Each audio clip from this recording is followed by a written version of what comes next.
بسم اللہ الرحمن الرحیم۔ محترم ناظرین، السلام علیکم ورحمۃ اللہ وبرکاتہ۔ حضرت نوح علیہ السلام کے بارے میں قرآن کریم بھی بہت سی آیاتیں نازل ہوئی ہیں۔ مؤرخین اور مفسرین نے لکھا ہے کہ حضرت نوح علیہ السلام کے بارے میں قرآن کریم میں 43 مرتبہ ذکر کیا گیا۔ مؤرخین نے لکھا ہے کہ نوح علیہ السلام کا نام عبد الغفار یا عبد الملک یا عبد الاعلیٰ تھا، اور نوح کا لقب انہیں اس لیے دیا گیا ہے کیونکہ وہ سال ہا سال اپنے اوپر یا اپنی قوم کے اوپر نوحہ و گریا کرتے رہے۔ آپ کے والد کا نام لمک یا لامک تھا۔ نوح علیہ السلام اللہ تبارک و تعالیٰ کے پیغمبر تھے۔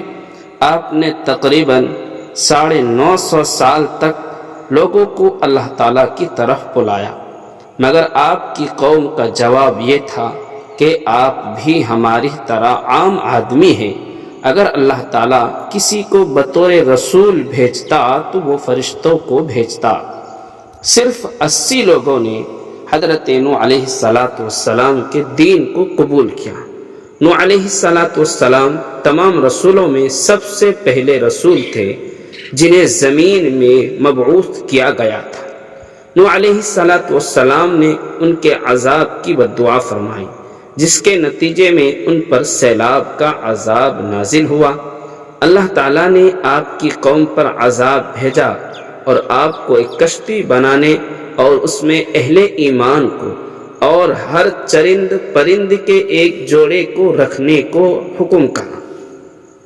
تب طوفان کی شکل میں عذاب آیا اور سب لوگ سوائے ان کے جو حضرت نوح علیہ السلام کی بنائی ہوئی کشتی میں سوار تھے ہلاک ہو گئے۔ آدم علیہ السلام کے دنیا میں آنے کے بعد ان کی اولاد دنیا میں خوب پھلی پھولی، لیکن ایک مدت گزر جانے کے بعد وہ لوگ خدا کو بھول چکے تھے، اور ایک خدا کی بجائے انہوں نے مٹی اور پتھر کے کئی خدا بنا لیے تھے۔ نہ صرف ان کی عبادت گاہیں بتوں سے بھری پڑی تھی، بلکہ ہر گھر میں بت رکھے ہوئے تھے جن کی وہ پوجا کیا کرتے تھے اور ان سے مرادیں مانگا کرتے تھے۔ نوح علیہ السلام نے اپنی قوم کو اللہ تعالیٰ کے احسانات جتلا کر سیدھے راستے پر چلنے کی تلقین کی اور اس بری راہ سے منع کیا۔ ان لوگوں نے حضرت نوح علیہ السلام کا مذاق اڑایا اور کہا، بھلا یہ تو بتاؤ کہ تم نبی کیسے بن گئے؟ تم تو ہمارے جیسے گوشت پوست کے بنے ہوئے ہو اور ہم ہی میں پیدا ہوئے ہو، تو تم ایسی کون سی چیز ہے جس سے ہمیں تمہیں نبی سمجھے؟ اور اگر خدا کو نبی ہی بھیجنا تھا تو وہ کسی فرشتے کو نبی بنا کر بھیج دیتا۔ نوح علیہ السلام نے اپنی قوم کو اللہ کے احسانات جتلائے اور کہا، تم کو چاہیے کہ ان بیکار بتوں کی پرستش چھوڑ کر ایک خدا کی عبادت کرے، اور میں اس کی تم سے کوئی اجرت نہیں مانگتا ہوں، تمہاری ہی بھلائی کے لیے تم کو نصیحت کرتا ہوں۔ نوح علیہ السلام نے 950 سال تک اپنی قوم میں وعظ و تبلیغ کی اور کوشش کی کہ وہ خدائے واحد کی سچے پرستار بن جائیں، مگر ان پر کوئی اثر نہ ہوا، بلکہ حضرت نوح علیہ السلام وعظ فرماتے تو ان کو مذاق اڑاتے، کانوں میں انگلیاں ٹھوس لیتے تاکہ ان کی آواز کانوں میں نہ پہنچ سکے۔ صرف چند لوگ تھے جو آپ پر ایمان لائے۔ قوم کی یہ سرکشی اور نافرمانی دیکھ کر نوح علیہ السلام نے اپنے رب کو پکارا کہ اے اللہ، میں تو اس قوم سے تنگ آ گیا ہوں، اب تو ہی ان سے بدلا لے۔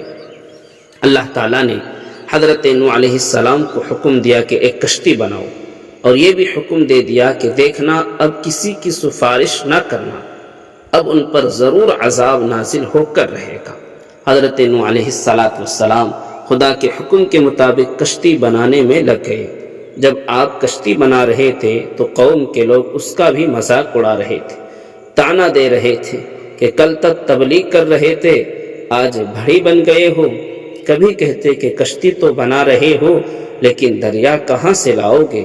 کشتی چلانے کے لیے حضرت نوح علیہ السلام اپنے کام میں لگے رہے۔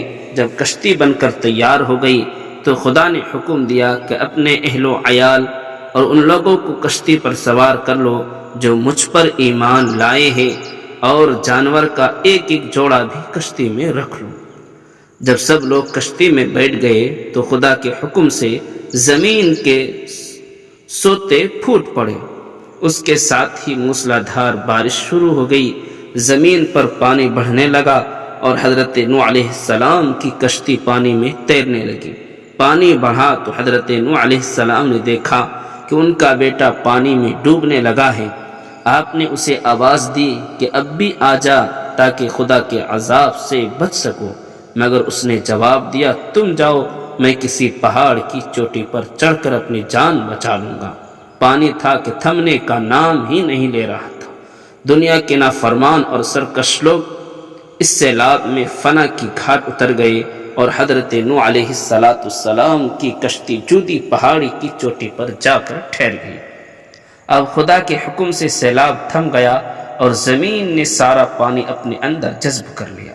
اب خدا نے حضرت نوح علیہ السلام کو حکم دیا کہ کشتی سے اتر جاؤ، تجھ پر اور وہ لوگ جو تجھ پر ایمان لائے ہیں ان پر ہماری رحمت برکت نازل ہوں گی، چونکہ اس طوفان میں دنیا کے تمام لوگ ہی فنا ہو گئے تھے، صرف چند لوگ ہی زندہ بچے تھے۔